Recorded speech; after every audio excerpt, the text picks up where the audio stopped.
하루 평안하셨는지요? 사는 게 녹록지 않습니다. 또 연말이 되다 보니까 더 마음이 분주하고 떠있는 그런 상황 가운데 세상이 흘러가는 것 같습니다. 말씀 전하기에 앞서 여러분께 한 가지 말씀을 드리는 것은, 보이는 것에 여러분 너무 시선을 맞추고 살지 마십시오. 사람들은 보이는 세상에서 보이는 것을 기준 삼아서 사는데, 실상은 보이지 않는 것이 중요합니다. 보이지 않는 것에서 보이는 것이 펼쳐지기 때문입니다. 성경은 보이는 것은 나타난 것으로 말미암아 된 것이 아니라 그랬어요. 보이는 것이 나타난 것으로 말미암아 된 것이 아니다라는 말은, 보이는 것은 나타나지 않는 것으로 말미암아 됐다는 말씀인 거죠. 즉, 보이는 것은 나타나지 않는 것으로 됐다는 것은, 보이지 않는 것이 보이는 것을 만들어낸다는 것이죠. 항상 중요한 것은 보이지 않는 것입니다. 보이지 않는 것은 우리 마음입니다. 우리 마음이 어떤 상태에 있는지 항상 여기에 우리의 모든 점검이 들어가야 합니다. 그래야지만 우리가 길을 잃지 않고 바르게 신앙 가운데, 이 분주한 세상 가운데 우리의 마음을 뺏기지 않을 수 있게 됩니다. 이런 말씀을 드린 이유는, 오늘 우리가 나눌 존 오웬의 글이 바로 이 보이지 않는 것에 대한 영광에 대해서 말하고 있습니다. 즉, 하나님 나라의 상태를 말하고 있습니다. 저는 존 오웬의 글을 보면서 정말 하나님 나라를 체험하고 마음 가운데 확증을 하는 아주 귀한 시간을 갖고 있습니다. 하나님의 나라는 여기 있다 저기 있다는 것이 아니고, 눈에 보이는 것도 아니고, 하나님 안에 있는 의와 희락과 평강이고 우리 마음 가운데 있다고 성경은 말합니다. 존 오웬의 글을 보면요, 존 오웬은 분명히 하나님 나라를 누리고 있었고, 그 누리는 상태를 기록했던 것이 바로 우리가 읽을 존 오웬의 책입니다.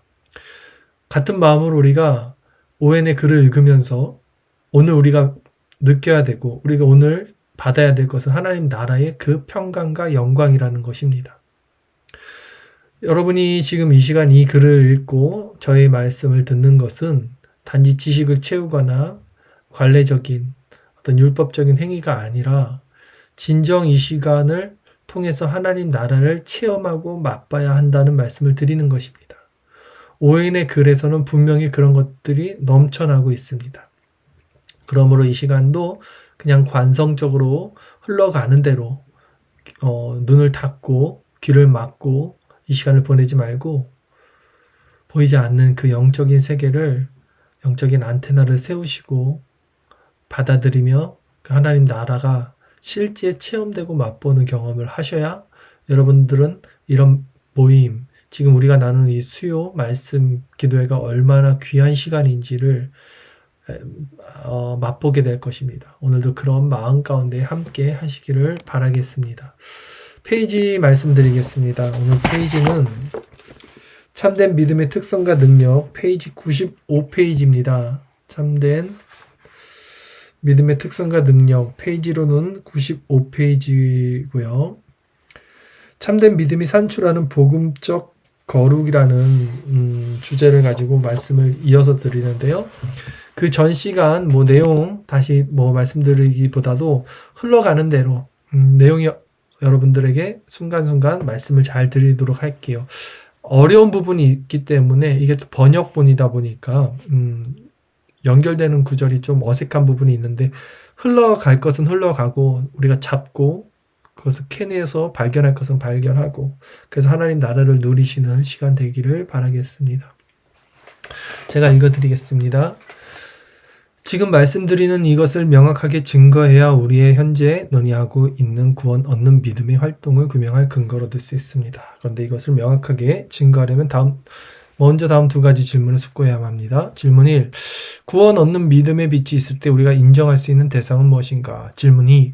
지속적으로 그리고 보편적으로 인정한다는 것은 무엇을 의미하는가? 다시 말해서 지속적이고 보편적인 인정은 무슨 특징을 가지고 있는가?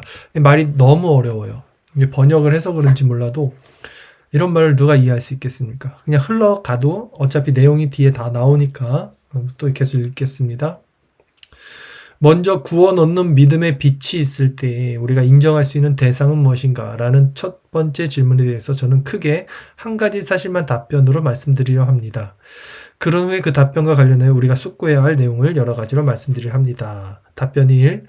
구원 없는 믿음의 빛이 있을 때 우리가 인정할 수 있는 대상은 하나님께서 우리에게 우리의 모든 기질에 대해 그리고 우리의 모든 행동에 대해 요구하시는 거룩과 순종이며 하나님께서 우리로부터 또는 우리 안에서 아름다운 것으로 여기시고 연락하시는 거룩과 순종입니다. 여기서 중요한 포인트는 거룩과 순종입니다.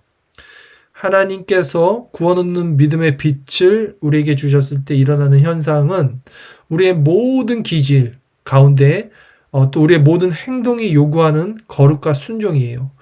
그러니까 기질과 행동, 마음과 우리의 모든 행동까지 요구되는 거룩과 순종.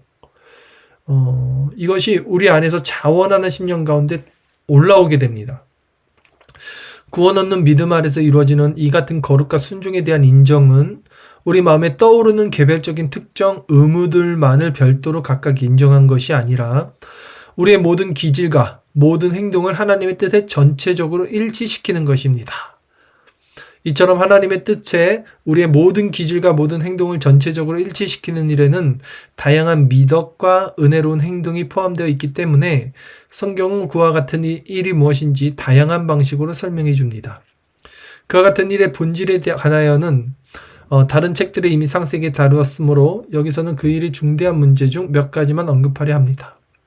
하나님의 뜻에 우리의 모든 기질과 모든 행동을 전체적으로 일치시키는 일과 관련하여 우리는 다음 네 가지에 숙고해 볼 수 있습니까? 자, 이제 어떤 구체적인 내용이 나오는 겁니다. 하나님의 뜻에 우리의 마음, 우리의 기질, 우리의 행동을 전체적으로 일치시키는 이 거룩과 순종이 어떻게 일어나는지에 대해서 네 가지 숙고를 해본다는 것입니다. 숙고 1.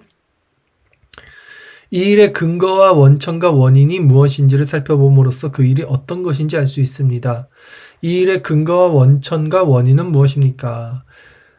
그것은 우리의 기질이 전체적으로 변혁되어 하나님의 형상으로 변화된다는 것입니다. 다시 말해 우리의 온 영혼이 그 모든 기능과 능력에 있어서 하나님을 닮아가고 있기 때문에 그런 일이 가능하다는 것입니다. 이와 같은 변화를 통해서 우리는 새로운 피조물이 되고 선한 일을 위하여 예수 그리스도 안에서 지으심을 받은 하나님의 작품이 됩니다. 또한 그리스도 안에서 우리는 온 영과 혼과 몸이 전체적으로 그리고 근본적으로 거룩하게 됩니다. 하나님을 따라 의와 진리의 거룩함을 지으심을 받은 새 사람을 입으라. 그런즉 누구든지 그리스도 안에 있으면 새로운 피조물이라. 이전 것은 지나갔으니 보라 새 것이 되었도다. 우리는 그가 만드신 바라 그리스도 예수 안에서 선한 일을 위하여 지으심 받은 자니 이 일은 하나님이 전에 예비하사 우리로 그 가운데 행하게 하려 하심이니라. 아멘. 우리가 지금 읽었던 이런 말씀들이요, 누구나 읽고 누구나 깨달을 수 있는 말씀인데 이것이 실질적으로 성령을 통해서 우리 마음에 들어오게 되면요, 이 뜻이 다른 개념으로서 깨닫게 됩니다. 더 명확하고 밝히 드러나게 돼요. 예를 들어서 누구든지 그리스도 안에 있으면 새로운 피조물이라. 이전 것은 지나갔으니 보라 새 것이 되었도다. 이 말이 진정 그리스도인 안에 있는 자들의 이 말을 봤을 때는 이 뜻이 무엇인지를 우리가 예를 들어 깨닫지 못했을 때 1%를 깨달았다면 나머지 99%를 깨닫게 되는 그런 마음이 됩니다. 아, 이래서 새로운 피조물이라고 하는구나. 아, 이래서 새 것이 되었다고 하는구나. 즉 체험이 있다는 거예요. 체험. 실질적인 마음과 생각과 내 영혼의 체험이 일어나고 변화가 일어나기 때문에 이런 글을 보면서 이것을 더 명확하고 확실하게 깨닫게 된다는 것입니다. 하나님을 따라 우리 마음을 거룩의 형상으로 변화시키는 것은 우리 마음에 새겨진 하나님의 모든 율법입니다. 우리 마음에 새겨진 하나님의 모든 율법은 그것이 나타내고 있는 하나님의 거룩의 형상으로 우리 마음을 변화시킵니다. 이것은 신자들의 영혼 안에 그리고 신자들의 영혼에 평강과 만족과 안식을 주는 중요한 원천입니다. 뭐가 신자의 영혼에 평강과 만족과 안식을 주는 원천입니까? 율법, 하나님의 모든 율법이라는 것입니다. 말씀이라는 것이죠. 그리스도의 피와 그리스도의 의, 피와 의, 능동순종, 수동순종 이렇게 나눌 수도 있지만, 굳이 어쨌든 그리스도의 피와 그리스도의 의 다음으로 중요한 원천입니다. 뭐가 중요한 원천이에요? 하나님의 율법, 모든 말씀. 신자들에게는 자신들이 영적으로 회복되어 하나님의 형상을 꼭 닮아가고 있다는 사실을 깨닫는 것이 기쁨을 주고 만족을 줍니다. 다시 한번, 신자들에게는 자신들이 영적으로 회복되어 새로운 피조물이 되는 거예요, 이것이. 그것을 실제 느끼고 경험하는 겁니다. 그리고 하나님의 형상을 닮아가고 있다는 사실을 이제 깨닫게 돼요, 그러면. 그것만큼 기쁜 게 없어요. 그것만큼 만족되는 게 없어요. 그러면 여기가 좋사오니 이 상태에 계속 머물고 싶어져요. 그러기 때문에 계속 기도를 하게 되고요. 계속 말씀을 찾게 되고요. 계속 거룩한 것을 추구하게 되고요. 계속 세상 것을 멀어지게 되는 거예요. 그러니까 맛보지 않으면 찾지 않아요. 맛을 봐야 계속해서 그 기도와 말씀 가운데 들어가게 되는 것입니다. 이것에 대해서 다음에 더 심층적으로 알아보도록 하겠습니다. 이런 일에 관하여 어느 정도 은혜로운 깨달음과 체험이 없는 영혼은, 지금 제가 말한 건 체험입니다. 존 오웬도 체험으로 쓴 거고 저도 체험을 통해서 말을 하는 거겠죠. 그런데 지금 이렇게 말하는 것에 체험이 없는 사람들이 있어요. 이런 사람들은 어느 정도 은혜로운 깨달음과 체험이 없는 영혼은 오직 무질서와 혼란 속에 있을 뿐이라는 거예요. 듣기는 들어도 깨닫지 못해요. 이런 말씀을 들어도 이것이 그냥 지적인 동의로만 가죠. 그리스도 안에 있으면 새로운 피조물이구나. 이렇게만 이해가 돼요. 그것이 자기를 변화시키거나 체험되지 않죠. 이런 영혼은 그 어떤 것을 통해서도 감미로운 평안함이나 자기 자신에 대한 만족감이나 자신의 현재 상태로 인한 흡족함을 얻을 수가 없다는 것이에요. 네. 영혼에게 그와 같은 것들을 줄 수 있는 것은 오직 한 가지입니다. 자신의 영혼이 하나님의 형상으로 크게 변화되고 있다는 사실에 대한 신령한 인식. 바로 이것이 영혼에게 감미로운 평안함과 자기 자신에 대한 만족과 자신의 현 상태로 인한 흡족함을 줄 수 있다는 것입니다. 그러니까 하나님을 믿는다고 하는 사람들의 상태를 이렇게 보면 전혀 이런 자각이나 어떤 이런 인지, 이런 체험이 없으면서도 이런 체험과 인지에서 나오는 하나님을 붙드는 어떤 그런 의지적인 어떤 행위가 없으면서도 하나님을 믿고 있다고 하고 여전히 삶에서는 모든 문제의 주체를 자기가 해결하려고 자기가 주인이 되어 있고 또 하나님은 믿고 있다고 하고 저는 이런 것이 너무 이해가 안 가는 거예요. 이게 그러니까 완전히 속고 있는 거죠, 마귀에게. 분명히 믿고 있다고는 하는데 믿는 자의 모습과 행동은 아니에요. 근데 분명히 자신은 다 믿어, 이런 말씀을. 이런 상태에 있는 자들이 너무나 많다는 것입니다. 그러나 진정 그리스도 안에 있는 이 감미로운 평안함, 이 영혼의 이 인식, 감미로운 인식, 이런 것이 없이는 우리는 안다라고 할 수 없고 믿는다라고 할 수 없다는 것이죠. 자, 숙고 두 번째 살펴보겠습니다.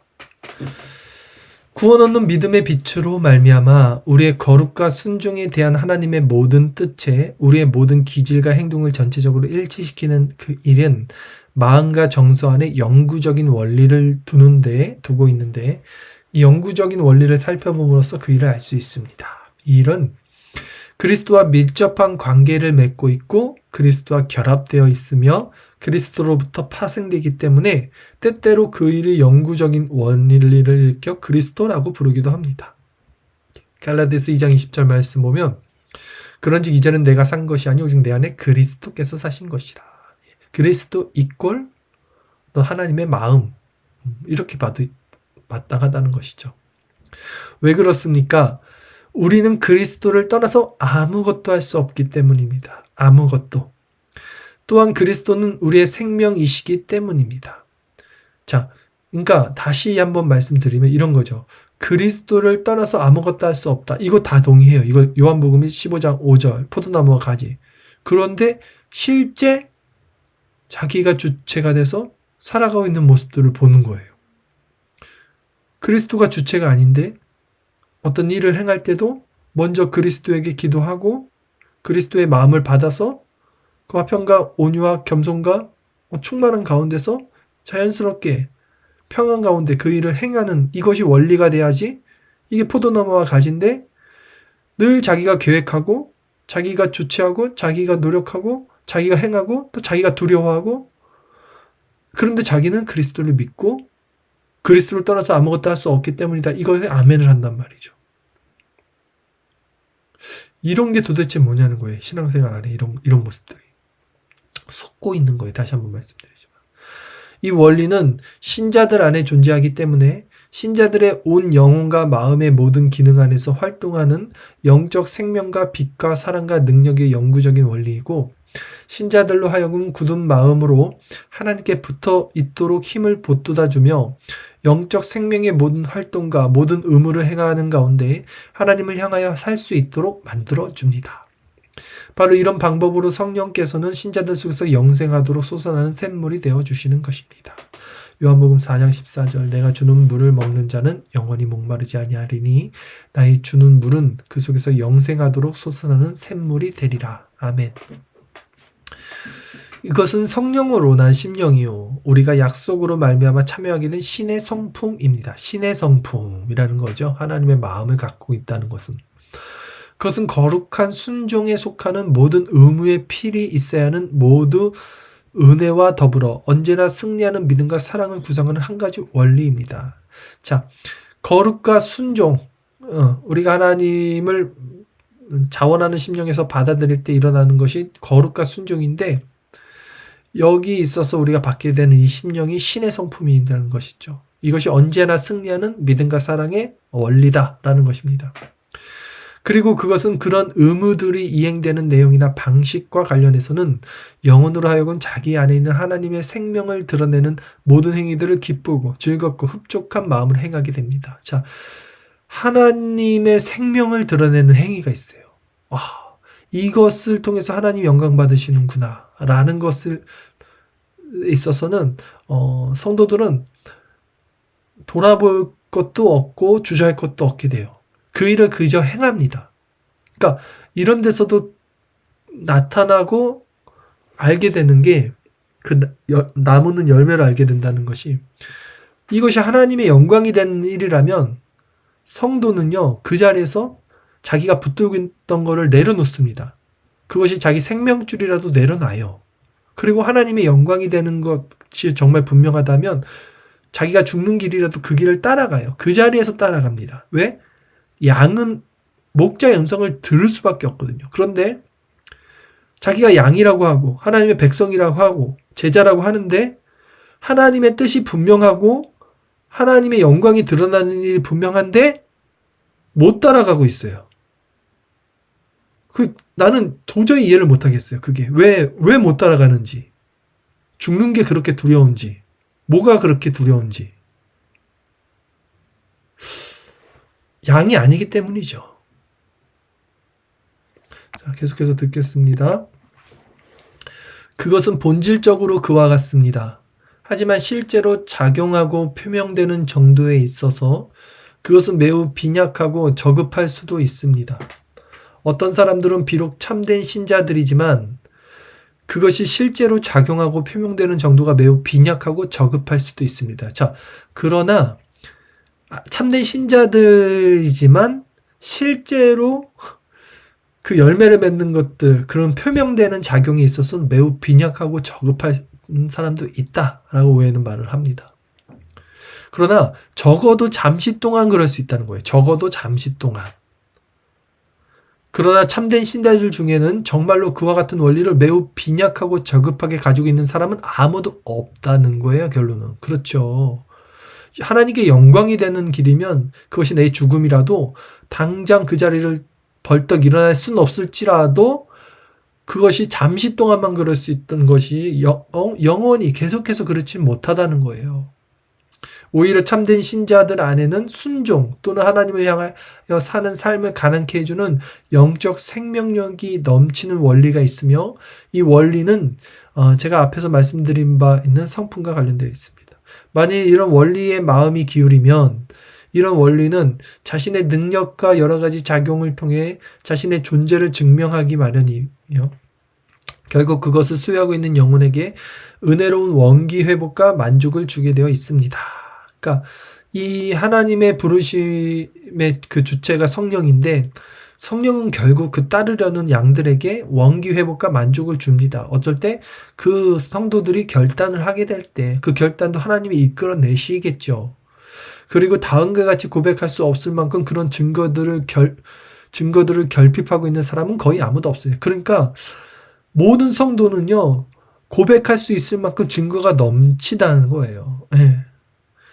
자, 이런 고백을 하죠, 우리 성도들은. 전에는 소경이었으나 이제는 앞을 보고 있다네. 제가 아까 뭐라 그랬습니까? 보이는 것에 주목하지 말고 보이지 않는 것에 포인트를 두라 그랬지. 항상 살아가는 원리 가운데, 세상을 살아가는 24시간 내내. 왜냐하면 보이지 않는 그곳에서 시작돼서 보이는 것으로 나타나는 게 삶이에요. 그러니까 전에는 소경이었으나, 소경은 보지 못하는 것인데 실제 본다고 하는 그들이 보지 못하는 거라고 바리새인들에게 예수님이 말했던 것이죠. 그래서 전에는 소경이었으나 이제는 앞을 보고 있다네. 보이지 않는 것을 보는 것이 진정 보고 있다는 것을 말하는 거예요. 어떻게 시력을 찾게 되었는지 알지는 못해도, 우리가 어떻게 중생받았는지를 알지 못해도, 전에는 죽어 있었으나 이제는 은혜를 갈망하고 의에 굶주려 하며 의에 목말라 하니 새 생명의 기운 내 안에 느껴진다네. 자, 새 생명의 기운이 느껴져요. 새로운 피조물이구나라는 것이 느껴져요. 어떻게 느껴집니까? 애통하고 겸비하고 낮아지고 의에 줄인 그 심령 안에서 느껴지는 거예요. 어떻게 해서 내가 소생되었는지 알지는 못해도, 이런 시가 우리 모두의 고백이 되는 거죠. 숙고 3 또 읽어드릴게요. 구원 얻는 믿음의 빛으로 말미암아 우리의 거룩과 순종에 대한 하나님의 모든 뜻에 우리의 모든 기질과 행동을 전체적으로 일치시키는 이 일은, 그 일의 기질과 성향과 열망을 살펴봄으로써 알 수 있습니다. 기질과 성향과 열망은 살아있는 원리가 맨 처음 발휘하는 활동입니다.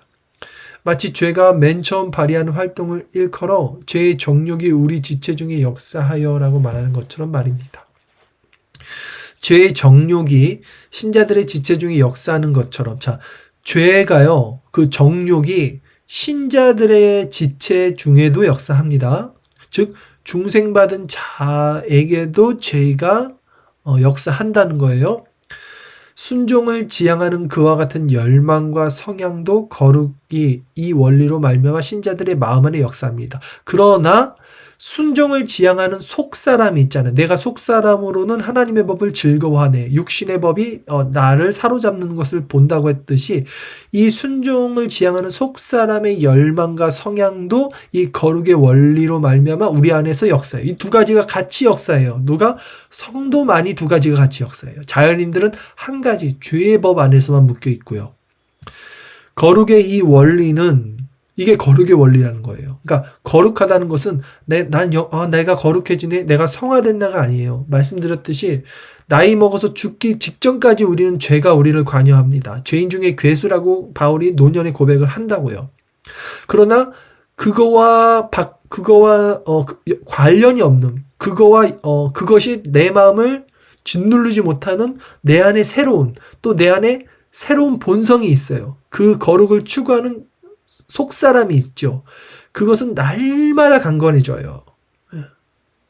그래서 그것이 점점 커지면서 결국 이 겉사람의 소욕도 작아지게 되겠죠. 왜냐하면 겉사람의 소욕과 이 속사람의 소욕은 서로 대적하니까.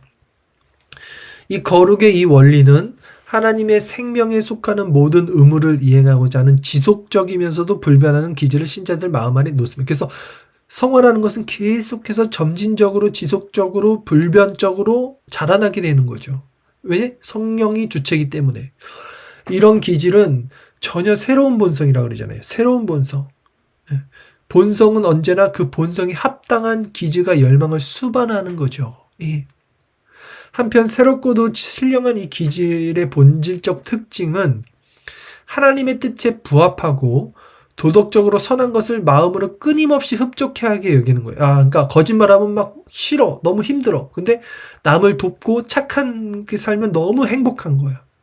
예.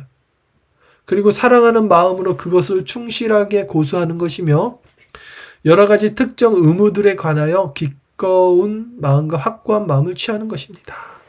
요컨대 새롭고도 신령한 이 기질은 다윗이 시편 119편 전편에서 고백하는 것이 시편 119편을 보시면 엄청 좋습니다. 엄청 길고요.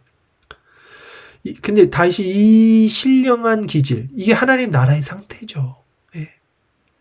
그리고 선지자 이사야가 복음 은혜의 효력에 관해 이사야 11장 6, 7, 8절에 비유하고 예언한 것입니다. 라는 것이죠. 이사야 11장 6절 8절 읽겠습니다. 그때의 이리가 어린 양과 함께 거하며 표범이 어린 염소와 함께 누우며 송아지와 어린 사자가 살찐 짐승이 함께 있어 어린아이에게 끌리며 암소와 곰이 함께 먹으며 그것들이 새끼와 함께 엎드리며 사자가 소처럼 풀을 먹을 것이며 젖먹는 아이가 독사의 구멍에서 장난하며 젖된 어린아이가 독사의 꿀에 손에 넣을 것이다. 뭡니까 이게? 천국을 말한 거잖아요. 즉 이 기질, 즉 지금 이 상태가 뭐라 그랬어요? 아까 그러니까 하나님 안에 있는 그 마음의 상태잖아요. 이것이. 그러니까 이게 천국이라는 거예요. 이게. 보통의 경우 모든 신자는 자신 안에서 새롭고도 신령한 이 기질을 발견할 수 있습니다. 물론 이런 기질도 신자들 안에 내주하는 죄와 유혹의 능력으로 인하여 여러 모양으로 연약해지고 반대에 부딪히며 방해를 받을 수 있어요. 물론 이런 기질도 날마다 필히 행해야 하는 모든 은혜 생활에서 영적인 생명의 원리를 보돋아주고 활용한 일이 태만하게 하면 얼마든 손상 입을 수 있어요. 그러니까 은혜의 방편을 소홀히 하면요, 이거는 사라집니다. 점점 성령의 소욕이요 사라지고 성령을 우리 안에서 점점 희미해지죠. 하지만 이런 기질은 신자들 속에 변함없이 그러나 참된 신자라면 그렇게 하나님을 대적하고 성령을 소홀히 하는 일에 오랫동안 지속될 수 없다라는 거예요. 그래서 다시 그 마음 가운데 그 성령을 향한 그 불붙는 열망이 일어나게 되겠죠. 또 혹시 신자들이 이런 기질을 따라 행하지 않고 이런 기질을 향상시키지 않으면 이런 기질은 신자들의 마음에 그런 자기 자신에 대한 지속적인 불만감을 가득 채워주도록 되어 있습니다. 그렇죠? 고통스러운 거예요. 소금이 땅에 떨어지면 더 밟혀서 더 지저분하게 되는 것입니다. 그 고통 가운데 하나님을 찾을 수밖에 없어요. 그래서 신자는 나실인과 같은 삶이 돼요. 나실인은 뭐냐면 유리 같은 삶입니다. 남들은 탁 쳐도 안 망가지지만 우리 성도들은요, 한번 살짝만 건드려도 와장창창 무너지는 거예요. 죄가 살짝만 건드려도 죄에 너무 민감한 상태인 거예요. 나실인이 그렇잖아요. 절대 이것도 하면 안 돼. 저것도 하면 안 돼. 저것도 안 돼. 포도주도 안 돼. 머리도 자르면 안 돼. 시체도 만지면 안 돼. 영적 나실인이 되는 거예요. 우리 성도들은. 그만큼 거룩을 추구할 수밖에 없는 자가 된다는 것입니다. 자기 자신의 마음과 영혼 안에서 모든 거룩과 경건을 지향하는 전체적인 기질을 어느 정도 체험해보지 못한 신자는 지금 제가 말한 이 모든 것들을 이건 잘 모르겠는데 약간 이렇게 머리로만 알겠다 이런 사람들이 있어요. 그러면 결단코 자기 자신의 마음의 평안을 누릴 수 없어요. 이 사람들은 언제 평안 누리는지 아십니까? 돈이 있을 때. 또 언제 평안 누리는지 아십니까? 건강할 때. 그게 만사형통이에요. 이 사람들은. 근데 이 그리스도 안에 있는 상태는요, 그런 것과 상관없는 평안이죠. 왜 그렇습니까? 성경은 마음에 큰 평안을 누리고 장애물 때문에 곤란을 당하지 않는 사람은 하나님의 율법을 사랑하는 사람이라고 말합니다. 주의 법을 사랑하는 자에게는 큰 평안이 있으니 저희에게 장애물이 없으리로다. 아멘. 하나님을 사랑하고 그 평강 안에 있는 사람들은요, 감옥에 있더라도 어떤 형편에 있더라도 평안할 수 있는 것입니다. 그래서 아까도 말씀드렸듯이 보이는 것에 주목하지 말고 보이지 않는 것에 항상 마음을 두라고 제가 말씀드린 거예요. 그런데 하나님의 율법을 사랑하는 것은 다른 것에 있지 않고 바로 모든 거룩과 경건을 지향하는 전체적인 기질에 있습니다. 그렇기 때문에 자기 자신의 마음과 영혼 안에서 모든 거룩과 경건을 지향하는 전체적인 기질을 어느 정도 체험해보지 못한 신자는 결탄코 자기 자신의 마음의 평안을 누릴 수 없는 것입니다. 신자들의 영혼에 큰 자기 만족을 얻게 되는 때는 하나님의 율법에 대한 사랑, 곧 모든 거룩과 경건을 지향하는 전체적인 기질이 자기 자신 안에 있음을 볼 때입니다. 여러분들 중에 썬데이 크리스찬, 어떤 율법적 회개만을 한 외적 부르심만을 통한 교회 안에 있는 무리들 같은 그런 신앙들이 있다면 자기 자신을 점검할 때 거룩과 경건을 지향하는 삶이 내게 있는가, 그것을 추구하고 그것을 위해서 기도하셔야 돼요. 거룩과 경건이요. 왜? 하나님을 정말 그러니까 하나님 안에서 이 사랑을 경험하지 못한 사람들의 특징은요, 거룩과 경건이 없어요. 분명합니다. 거룩은 뭡니까? 세상과 분리됨, 카도시, 세상과 나눠짐이에요. 근데 하나님을 사랑한다고 아무리 말해도 이 참된 은혜가 마음에 없는 사람들은요, 세상과 섞습니다. 분명히 섞습니다. 그리고 그것을 하나님의 일반 은총이라고도 말하고, 또 뭘 이유를 하여튼 덧붙이겠죠. 그러나, 분명한 것은 하나님의 신령한 것을 맛본 사람들은요, 절대 섞이지 않아요. 오히려 싫어해요. 엄청 싫어합니다. 아주 작은 것도 세상적인 것을 싫어하게 돼요.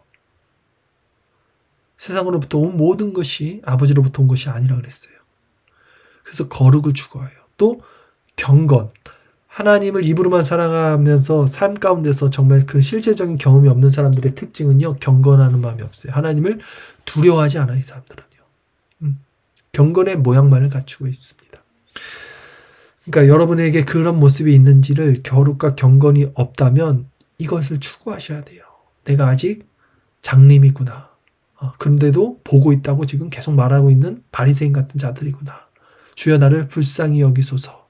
이렇게 고백할 때 그 고백 가운데 그리스도의 은혜가 주어지는 거겠죠. 마지막 숙고 4까지 읽고 마무리하겠습니다. 구원 얻는 믿음의 빛으로 말미암아 우리의 거룩과 순종에 대한 하나님의 모든 뜻에 우리의 모든 기질과 행동을 전체적으로 일치시키는 이 일은 말을 참 어렵게 해서 자, 이제 넘어갑시다. 우리의 실제적인 순종을 구성하는 내적이거나 외적인 모든 행위들과 의무들과 행동들을 살펴보면 알 수 있습니다. 뭔 말이냐면, 그러니까 우리가 자원하는 심령 가운데 하나님의 은혜가 충만하게 되는 것을 어떻게 우리가 점검하냐 했을 때, 우리의 모든 내적, 마음과 외적, 또 행동에 대해서 통해서 살펴보면 알 수 있다는 거예요. 신자들은 위에 언급된 여러 가지 원리들에 근거하여 죄로부터 해방되고 하나님의 종이 되어 거룩함에 이르는 열매를 맺습니다. 그리고 그 마지막은 영생입니다.